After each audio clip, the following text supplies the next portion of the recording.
Good afternoon, everybody, and welcome back to Procrastination Pit Stop. We have a very special guest again here with us today. We have Dani Bicknell. Dani has been on the show a couple of times. You'll want to check out those episodes. But today, Dani is here to talk about her upcoming book launch. It's already been pre-released. It is the Restorative Rebel, and we are really interested in hearing all about that book and the ideas that she is going to bring to us today. Dani, welcome to the show. Thank you so much for having me. It's great to be back and Happy New Year. I don't know if we can still say that, but We can. Sure, we can always say Happy New Year, because it is still the new year. Actually, you could say Happy New Year right up until December 3rd, 11:59:59. yeah, if you really want to weird people out, for sure. It would seem mysterious. I think I'm going to do that. I'm going to do that next time. So, Dani, before we dive into the book, the Restorative Rebel, already I can see my audience rolling their eyes and they're sitting there crossing their arms because they know the question that's coming. And I know that it sounds, kind of silly. Maybe it's been beaten to death a little too much. But they say that writing a book is 98% procrastination and 2% actually doing it. How true was that for you? It definitely wasn't 2% doing it. That's for sure. I felt like it was the 98% doing it and the 2% procrastination. So it just depends on the type of person you are, but it takes a long time and it takes a lot of resilience to keep doing it. And I was under the false impression that you just had to write it and then everything else would take care of itself. So I didn't have a lot of procrastination around that, but to continue doing it after writing it, going through the editing process, going through the publication process, that was an act of resilience and fighting those procrastination demons to basically keep doing it and making sure you get it done. Initially, it was like a sprint, and then I realized it was a marathon, and I was like, oh, wait, I didn't drink enough water. I didn't stretch enough. So I had to keep myself going. But yeah, that is an interesting question because there are so many different aspects of deciding to what I call do a book project. And so you activate different parts of your brain, and sometimes it's 98% one thing and 2% the other. And sometimes it switches just depending on the task, the season, and everything else, And what do you think was your biggest challenge when it comes to the book? Biggest challenge when it comes to the book in terms of writing it? Well, was it writing it or was it releasing it? I think it was editing it and kind of like the pre-publication process.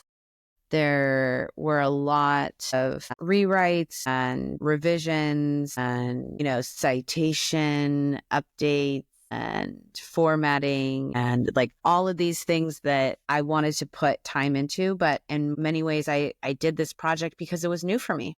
I'd never written a book. I had been thinking about wanting to do it for a long time, but I didn't know what route I wanted to go. I think there's a lot of pros and cons of getting self-published versus going with the publisher. Initially, when I started the process, I started talking to a few publishers and felt this deep desire to write it, but felt a bit, I guess, not willing to go on their timeline as much, and realizing that process was slower and it could build a lot more accolades, but going through their publishing and their editors and their team, I just wanted my first book to be very uniquely in my voice. And so I decided to go the self-publishing route because I knew I could do it faster. I knew that I could have a little bit more control over the process. But that also meant I had all control over the process. So I was like, this is another route to go down. So pros and cons of going down both of them. But the most challenging part, I think, was definitely sticking with it towards the very end. And, those final few miles, I guess, in the marathon, and just not giving up. No, I like that. Thank you for sharing the process and your experience with it. Let me ask you, I really like asking everybody this question who writes a book. What made you choose a book as the medium as opposed to, I don't know, like a podcast series or a screenplay or, video format or, radio or newsletter or blog, or even could even be like almost like a course, like, well, not a course, but like a workshop. Yeah, that's a really good question. I had spent and I talk about this in the book, over a decade in cross-sector collaboration. I've worked for nonprofits, I've worked for government organizations, I've worked in the private sector, I've worked in tech, I've worked for B Corps, social impact orgs, you name it. And I've created podcasts and newsletters. And my background is in program development, curriculum development, creating initiatives from ideation to iteration, whether it's with a private nonprofit or public sector partner. And I decided to land on a book because it was like the first time I had really done something with my name on it. I had never had a problem. I'd always loved working with teams. I love being collaborative, hence DAB Collab, single member LLC, where I just love to plug into projects and work with them. But I had always been behind the scenes working in like an operations setting, in a very production mode setting. That's where I shine. I love teaching. But I had looked back and seen initiatives, programs, and I get in it into the book, like there has been a lot of change in the past decade or so. We have seen a lot of different things. So basically trying to come to grips with, I wanted to put something out there that just was mine.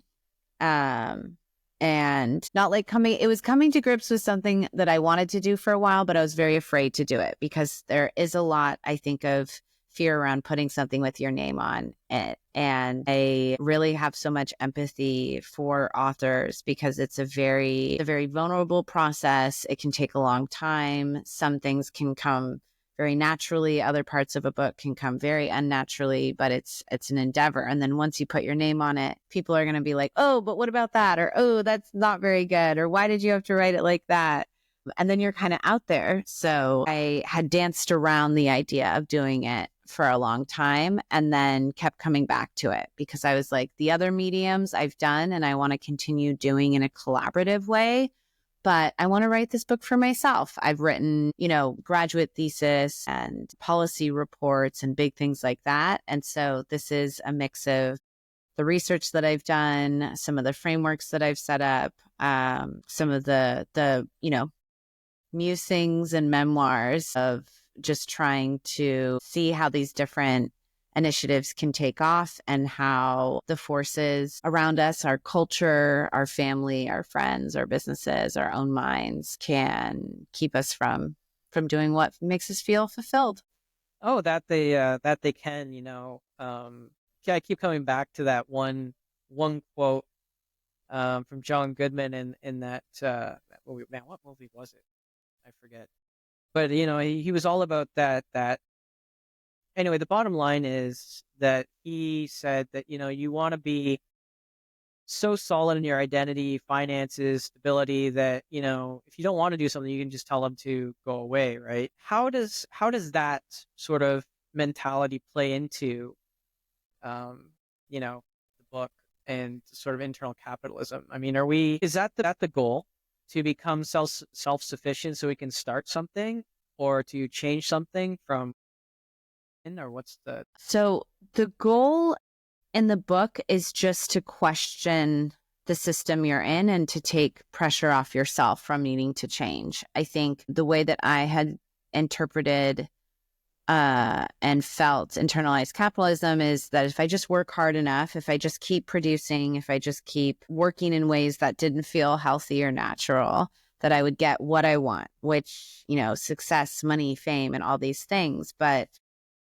being an American, especially in the past, my entire upbringing, we had seen the system act against students and caretakers and professionals that are working in service fields and cutting them down and then giving people less benefits. And so people were working to get advanced degrees only to be saddled with debt. People were getting very normal diseases only to be saddled with debt. And yet the thing we were told was we just have to keep working harder and being resilient. And that's something that I love about Americans is we love a come up story of, they overcame so much. But my question is, why did they have to come up and so hard? Why is the system made so hard and then blames us individually from not succeeding in it when we know that it's just not working anymore from an environmental perspective? We cannot keep consuming at the same rate. At a health perspective, we've got,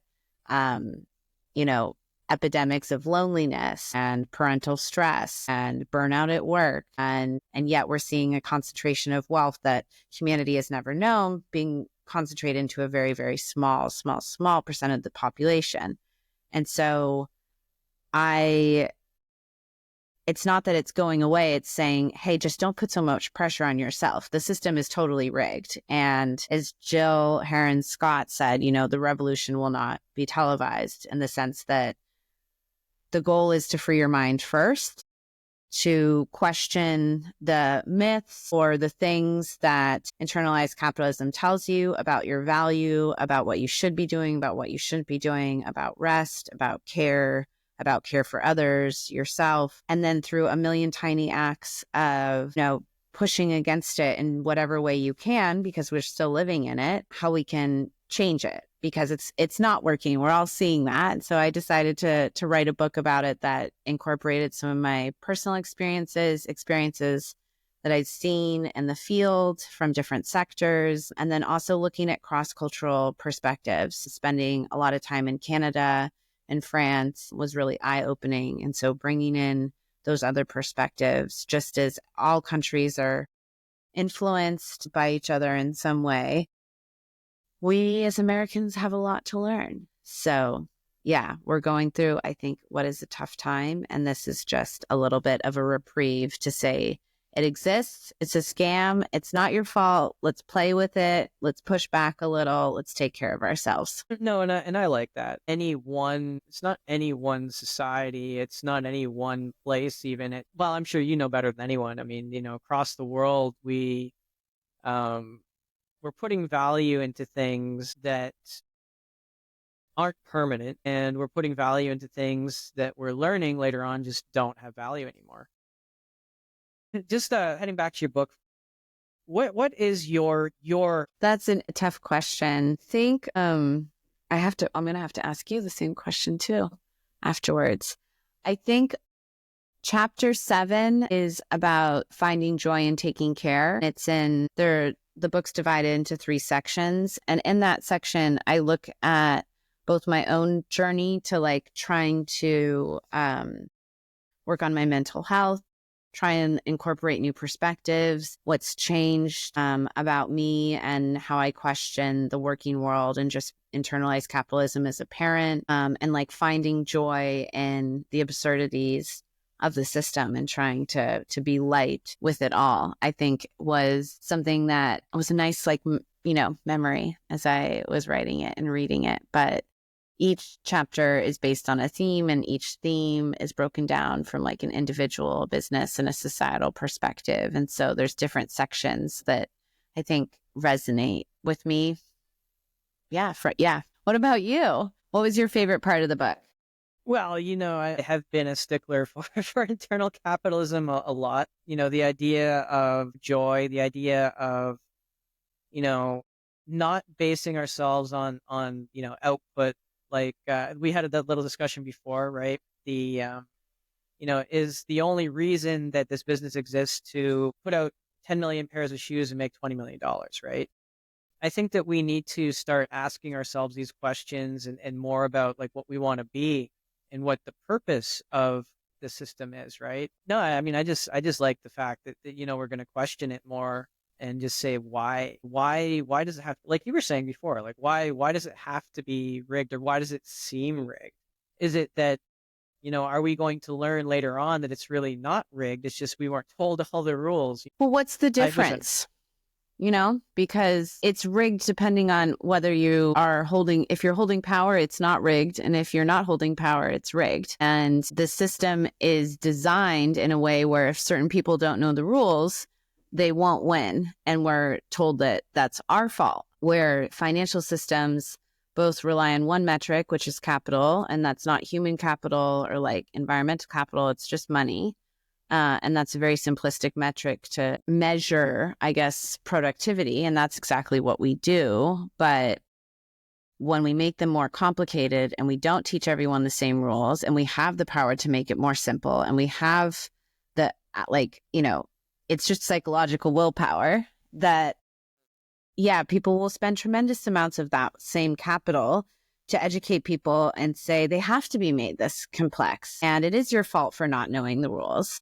And so they're the ones that might be rigging the system, but they might not see it that way. But there's always a way to make things more simple. And that's what we've seen with technological innovation, is that some things have made more simple, but even from a capitalistic perspective, they've made it harder to cancel subscriptions and to know what your interest rates are. And you can sign up and press a button and make payments very, very quickly. But yet, if you are submitting a healthcare claim, it gets lost into a twilight zone and nobody responds to you. And it's just a funny coincidence that the priorities are skewed in a way that makes it easy to accept payment and very easy to, or very hard to get other things from it. But yeah, I'm curious if there were I tried to lay out a few different tips or exercises, themes. Was there any of those that stood out with you? I got to admit, I was really stuck in it. When I get hyper focused on something, I get hyper focused. I did want to, just before I lose my thought, I wanted to go back and what you were saying right there about the systems and about rigging. The thought that came to my mind was a lot about transparency. I think there is a lot of misplaced anger when we complain that the system is rigged. I'll give you an example from Canada specifically that it bothers a lot of people. I'm gonna go from it from an angle that is just factual.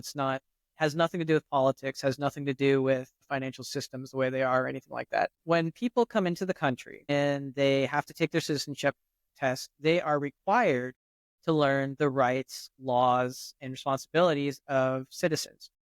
Now, what is interesting to me is that now the government and people in general get upset at these other people when they come in and they seemingly game the system.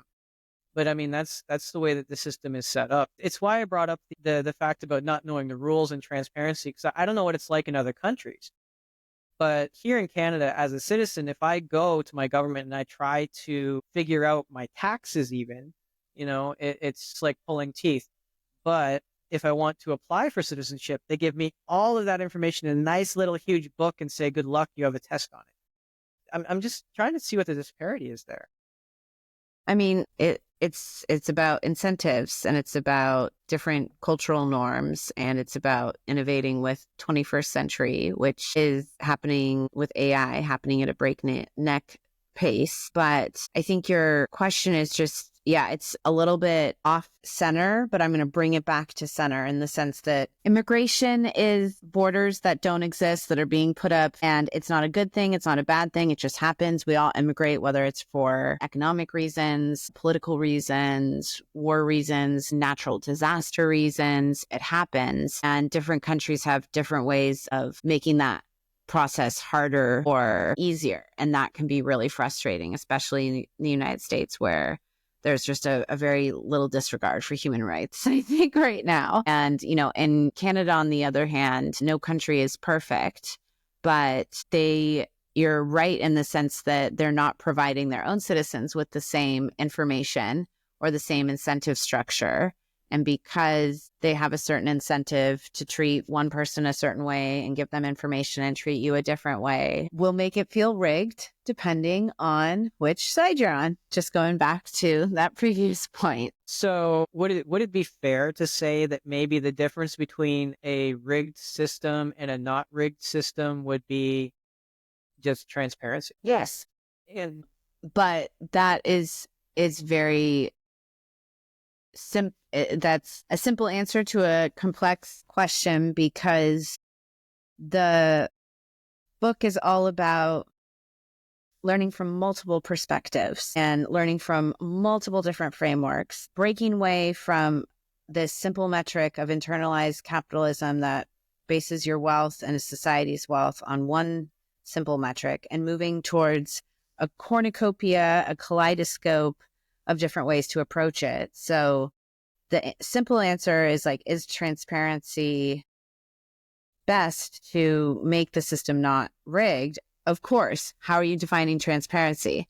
What if the power holders are the ones saying we're being completely transparent? What if your neighbor says you're being transparent, but you don't think you're being transparent? And then it just gets into a lot of discussion about where the incentives lie. And if we can all agree on a few things, then that will seem like it's being transparent because there will be incentives that make that process a lot more open, a lot easier. But if those things are not seen as priorities, then they could say they're being transparent, but specifically design a system to not be transparent and be opaque, which is why you probably experience certain situations when you interact with certain parts of the government and other situations when you act with a different part or a different organization. No, I definitely can understand that and how everybody's definition of transparency is different. I just wonder, do you think it's like this is done on purpose as sort of I'm not going to say,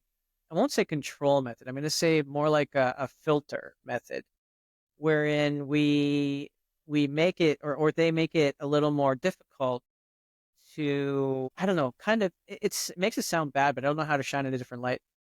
To make it so that only people who really jump through all the hoops or know the right people can, benefit fully. I would never want the power to be able to answer that question with any definitive answer.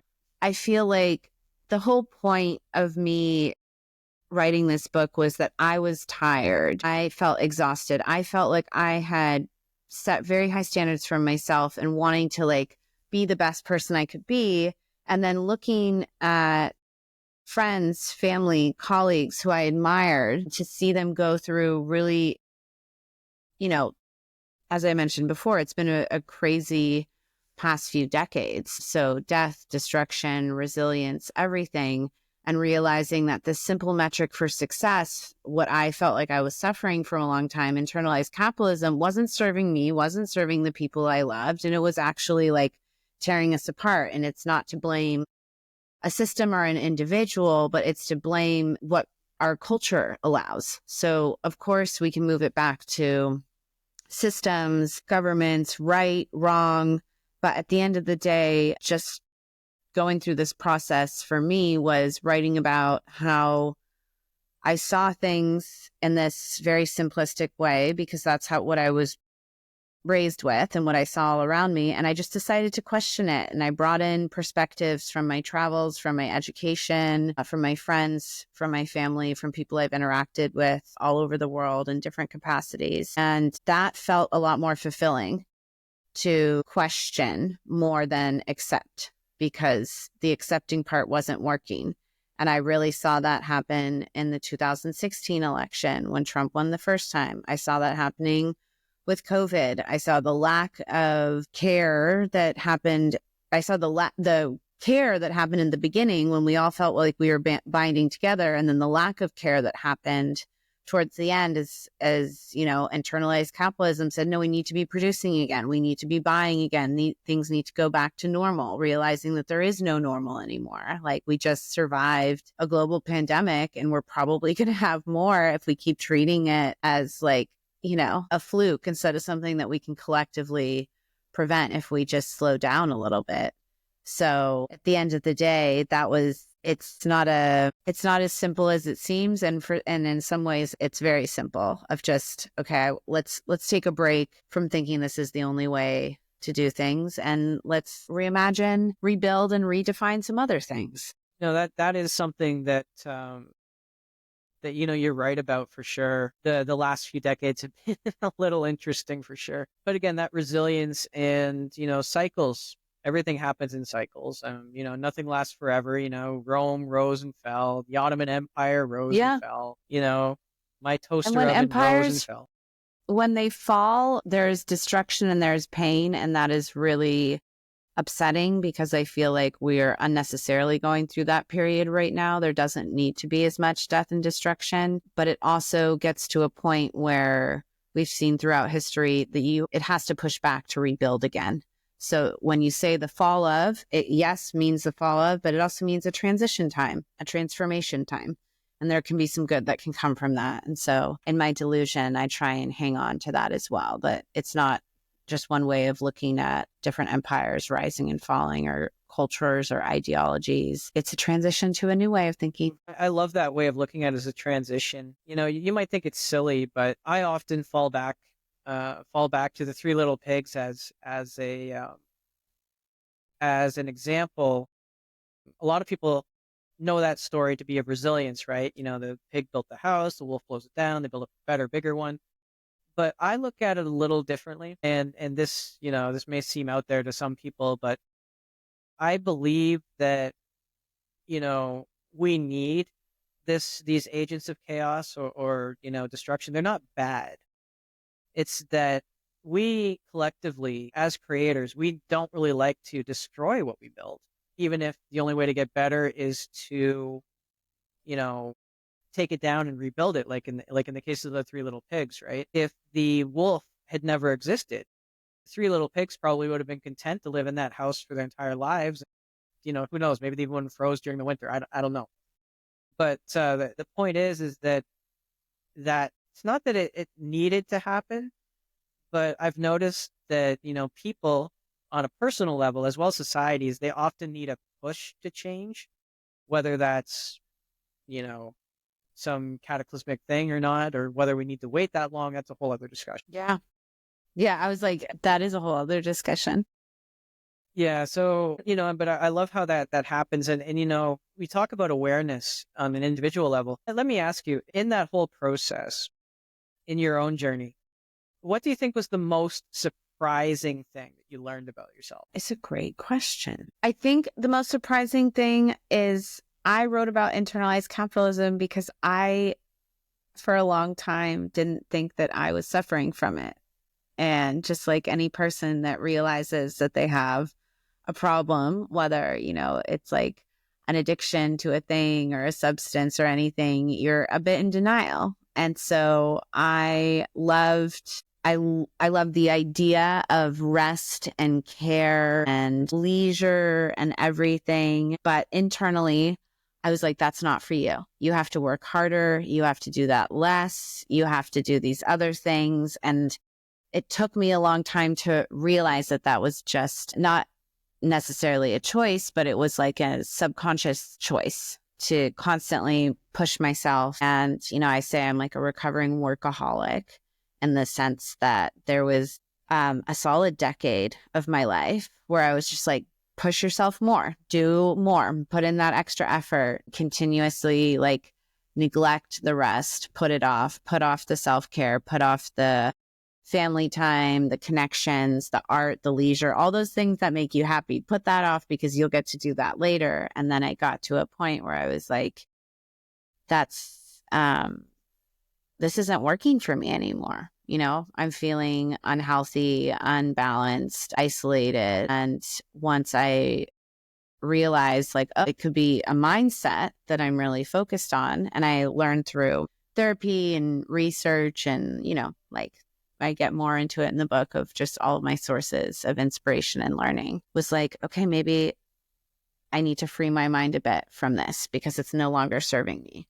So the surprising thing was realizing I had a problem and then trying to look for ways to address that problem and essentially writing a book about it. Not essentially, very much so, but it is surprising to say that I didn't know that the theme was really the theme until much later on. I thought that I was bringing stories of how systems could do things differently than from a capitalistic perspective.